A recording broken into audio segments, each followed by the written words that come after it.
తెలంగాణలో ఉన్నటువంటి ప్రతి ఒక్క యువత లేదా ఈ వీడియో చూసిన ప్రతి ఒక్కరు పూర్తిగా చూడండి. తెలంగాణలో గలీజ్‌గా రాజకీయం తయారైంది తెలంగాణలో. గలీజ్ అంటే గలీజ్ రాజకీయం తయారైంది. ఎవ్వడూ పట్టించుకోవట్లేదు రాజకీయాన్ని. అసలు ఎవడేం చేస్తున్నాడు? ప్రభుత్వంలో ఉన్నాడు ఏం చేస్తున్నాడు అని కూడా ఎవడు అడిగే దాఖలాలు లేవు. పోనీ యువత నిద్రపోయిందా అంటే యువత అడగట్లే. పోనీ తెలంగాణలో ఉన్నటువంటి అణగారిన బీసీ, ఎస్సీ, ఎస్టీ కుల సంఘాలు అడుగుతున్నాయా అంటే వాళ్ళు అడగట్లే. ఎందుకు ఇంత పెద్ద మాట నేను మాట్లాడుతున్నానంటే యాజ్ ఎ జర్నలిస్ట్‌గా మొన్నటిదాకా 2 సంవత్సరాల కాంగ్రెస్ ప్రభుత్వాన్ని తీసుకుందాం మనం.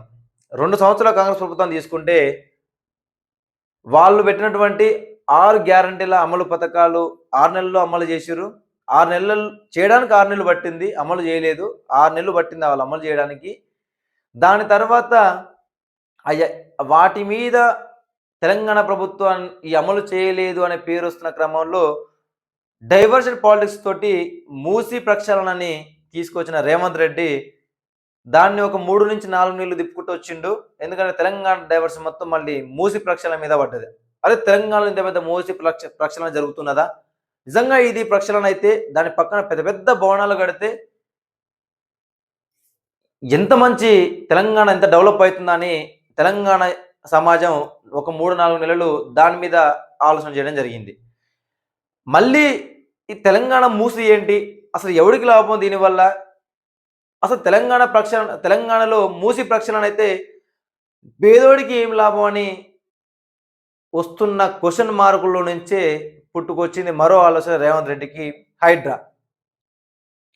ఈ హైడ్రా పెద్ద పెద్ద బడా వ్యాపారుల మీద, పెద్ద పెద్ద రాజకీయ నాయకుల మీద హైదరాబాద్ చుట్టూరా కబ్జా చేసి చెరువుల కుంటల కట్టినటువంటి ఫామ్ హౌస్ల మీద హైడ్రా పోలే ఎక్కడ కూడా. మీరు చూడండి, మళ్ళీ రివ్యూ చేయండి అన్నిట్ల మీద. బడా బడా వ్యాపారుల మీద లేదా బడా బడా రాజకీయ నాయకుల మీద హైదరాబాద్ చుట్టూరా ఉన్న చెరువుల మీద కబ్జా చేసి కట్టినటువంటి ఫామ్ హౌస్ల మీదకి హైడ్రా పోలే. ఏదైతే రేవంత్ రెడ్డికి నిజాలు మాట్లాడతా రేవంత్ రెడ్డికి పర్సంటేజ్ చేయకుండా, రేవంత్ రెడ్డికి డబ్బులు అందకుండా బీఆర్ఎస్ ప్రభుత్వంలో ఎవడైతే వెంచర్ వేసిండో, ఎవడైతే బీఆర్ఎస్ ప్రభుత్వంలో దొంగ భూములు కబ్జా పెట్టిండో, ఎవడైతే బీఆర్ఎస్ ప్రభుత్వంలో దోసుకొని కబ్జా కోర్ అయ్యిండో వాడు రేవంత్ రెడ్డికి కమిషన్ ఇవ్వలేదు కాబట్టి ఆ వెంచర్లు కట్టినటువంటి ఫ్లాట్లలో అప్పులు చేసి కొన్నటువంటి పేదల ఇండ్ల మీదకి హైడ్రా బుల్డోజర్లు పోయినాయి. ఇది వాస్తవం కాదా?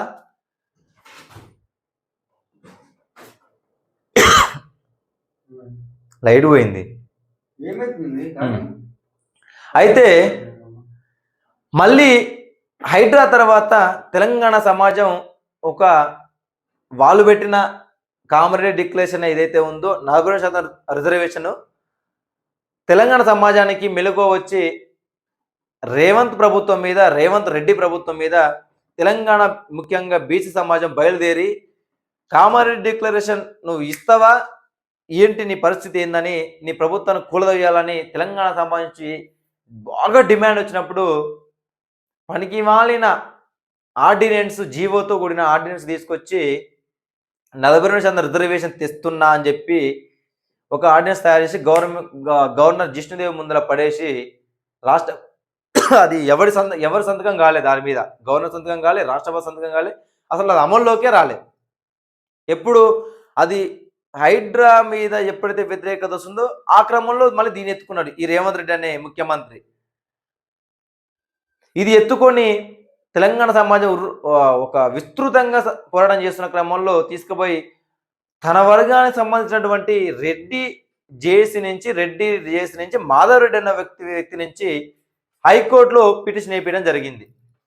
వేయించిన తర్వాత అది కొన్ని రోజులు వాయిదా పడి, నెల రోజులు సంథింగ్ ఏదో వాయిదా పడి మళ్ళీ కోర్టు హియరింగ్స్ పిలిచిన తర్వాత అక్కడికక్కడే స్టే చేయడం జరిగింది. ఆ 42 రిజర్వేషన్ ఏదైతే ఉందో, ఆ ఆర్డినెన్స్ ఏదైతే ఉందో దాని మీద high court, Telangana state high court stay ఇవ్వడం జరిగింది. మరి పరిస్థితి ఏంటి? ఆ స్టే ఇచ్చిన తర్వాత ఎలక్షన్‌లో అప్పుడు అప్పుడు వచ్చిన నోటిఫికేషన్ ఎలక్షన్ క్యాన్సిల్ అయిపోయినాయి. మరి పరిస్థితి ఏంటి మళ్ళా? అంటే ఈ స్టే ఎందుకొచ్చిందని చెప్పి కొన్ని బీసీ సంఘాలు మళ్ళీ హై స సుప్రీం కోర్ట్ పోవడం జరిగింది. అక్కడ వాళ్ళు ఏం చెప్పకుండా మీ హైకోర్టు తెచ్చుకోమని చెప్పింది కాబట్టి మళ్ళీ యథావిధిగా ఎలక్షన్‌లు ఆగిపోవడం జరిగింది. దాని తర్వాత మళ్ళీ బీసీలో కొంత ఆహ్, మెలు ఆహ్, మె ఆహ్, కొద్దిగా మెలుకువ వచ్చి మళ్ళీ పోరాటం చేయడం మొదలుపెట్టిన తర్వాత ఇక హైకోర్టు స్టే ఇచ్చింది కాబట్టి మనం చేసే పరిస్థితి ఏం లేదు. నేను పార్టీ తరపున 40% రిజర్వేషన్ ఇస్తా అని చెప్పేసి స్థానిక ఎలక్షన్‌లో పోవడం జరిగింది. ఈ రేవంత్ రెడ్డి కాంగ్రెస్ ప్రభుత్వం. పోనీ కాంగ్రెస్ పార్టీ తరపున 42% రిజర్వేషన్ ఇచ్చారా అంటే అది లేదు. రిజర్వేషన్ ఇచ్చింది ఎంత అంటే 17.1% మాత్రమే బీసీలకి రిజర్వేషన్ ఇవ్వడం జరిగింది కాంగ్రెస్ ప్రభుత్వం. అంటే తెలంగాణలో ఒక పనికిమాలిన రాజకీయ పార్టీలన్నీ జరుగుతా ఉన్నాయి. బీఆర్ఎస్ గావచ్చు, బీజేపీ గావచ్చు, కాంగ్రెస్ గావచ్చు. 3 పార్టీలు ఎందుకు రిజర్వేషన్ మీద మాట్లాడట్లేదు? ఎందుకు ఈ 3 పార్టీల అధ్యక్షుడిని మార్చడం లేదు అంటే అదొక సెపరేట్ టాపిక్ మాట్లాడదాం మనం. సో, ఇప్పుడు మనం మ్యాటర్ ఎందుకు మీకు చెప్పినా అంటే అసలు తెలియాల సమాజానికి. అన్ని న్యూస్ ఛానెల్ లాగా నార్మల్‌గా చెప్పిపోయే అటువంటి మన వేదిక కాదిది. ముందు జరగబోయేది, తర్వాత జరగబోయేది ప్రతి రాజకీయ పార్టీ చేసే కుట్రలు గూడా మనం పసిగట్టి చెప్పేటువంటి క్యాపబిలిటీ మన దగ్గర ఉంది గాబట్టి 100% ముందు జెప్తా, తర్వాత జెప్తా. వీళ్ళు చేసిన ఎత్తుగడలు గూడా మీకందరికి చెప్తా, నేను వివరిస్తా. సో, ఇప్పుడు బీసీ రిజర్వేషన్ మళ్ళీ మూతబడిపోయింది. ఈ దుకాణం మొత్తం తెలంగాణలో మూతబడింది. ఎందుకు? రిజర్వ్ నాలాంటి వ్యక్తులకి లేదా నీలాంటి వ్యక్తులకి కొద్ది మేధావులకి బీసీ రిజర్వేషన్ ఎంతొచ్చిందనేది అర్థమైతుంది. కానీ గ్రామంలో ఓటేసి ఒక ముసలామెకి, ఒక ముసలోడికి లేకపోతే గ్రామంలో వ్యవసాయం చేసుకునే ఒక రైతుకి రిజర్వేషన్ ఎంత వచ్చిందనేది ఎవరికీ తెలియదు. కాంగ్రెస్ ప్రభుత్వం ఇచ్చింది మాకొచ్చింది ఏమని వాళ్ళ ధీమాలో వాళ్ళున్నారు. దాని ద్వారానే కొద్దిగా కాంగ్రెస్ ఎక్కువ మెజారిటీ సర్పంచ్ గెలవడం జరిగిందని గూడా ఆహ్, అనుకోవచ్చు. సో, ఇప్పుడు బీసీ రిజర్వేషన్‌ని, హైడ్రాని, ముస్లిం ప్రక్షాళనన్నిటిని మూసిలో పడేసి రేవంత్ రెడ్డి మరో కొత్త వాదాన్ని ఎత్తుకున్నాడు. అదే ఏందంటే కృష్ణా అనేది వాటా టీఎంసీలో వాటా గొడవ. అదే గొడవ నిన్న కేసీఆర్ వచ్చి బయట పెట్టిండు. ఇప్పుడు దానికి చర్చగా రేవంత్ రెడ్డి బయటకొచ్చిండు. అంటే బీసీ పోయింది, మూసీ పోయింది, హైడ్రా పోయింది, 6 పథకాలు పోయినాయి. అన్నీ మూసీలో పడేసి, మూసీలో బొందబెట్టి మళ్ళా ఇప్పుడు ఏదైతే 40 టీఎంసీలో ఏదైతే ఉందో కృష్ణా వాటరు, ఇగో అది పరిస్థితి. కేసీఆర్ ఏమనంటే ఈ కాంగ్రెస్ ప్రభుత్వమే తెలంగాణకొచ్చే 49 టీఎంసీల నీటిని 36% నీటిని పోగొడుతున్నారని చెప్పి కేసీఆర్ రేవంత్ రెడ్డి మీద కాంగ్రెస్ ప్రభుత్వం మీద అంటాడు. మళ్ళీ రేవంత్ రెడ్డి కృష్ణా జిల్లాలో తెలంగాణకు రావాల్సినటువంటి 36% నీళ్ల వాటాని కేసీఆర్ అవసరం అని చెప్పి ఆనాడు తెలంగాణ దాంట్లో సంతకం పెట్టినని చెప్పి రేవంత్ రెడ్డి మాట్లాడడం, కాంగ్రెస్ ప్రభుత్వం మాట్లాడడం జరుగుతుంది. కాంగ్రెస్ ప్రభుత్వం మంత్రులు గాని, లేకపోతే ఆ శాఖకు సంబంధించిన వాళ్ళు మాట్లాడడం జరుగుతుంది. అంటే ఇప్పుడు ఎవడు పిచ్చోడు ఈడ మరి? తెలంగాణలో ఎవడు పిచ్చోడు? రేవంత్ రెడ్డి పిచ్చోడా? కేసీఆర్ పిచ్చోడా? లేకపోతే వీళ్ళ ఇద్దరు మాటలు విని నమ్మి వీడు నిజమై, వీడు నిజమని కాంగ్రెస్‌లో ఉన్న కార్యకర్త ఈ రేవంత్ రెడ్డి నిజమంటారు. బీఆర్ఎస్‌లో ఉన్న కార్యకర్త కేసీఆర్ నిజమంటాడు. మరిప్పుడు ఎవడు పిచ్చోడు ఈడ? పిచ్చోడు ఎవడంటే వీళ్ళిద్దరిని నిజమే అనుకున్నటువంటి ఆ పార్టీలో ఉన్న కార్యకర్తలే పిచ్చోళ్ళు లాస్ట్‌కి. ఎందుకంటే ఈ 36%తో వచ్చే నీళ్లతోటి ఎవడి పంటలు పోవు. ఈ 36% నీళ్లు రావాల్సిందే. రావద్దు అని నేను అనట్లే మళ్ళా. మళ్ళీ ఇదో తలకాయ నొప్పి మనకి.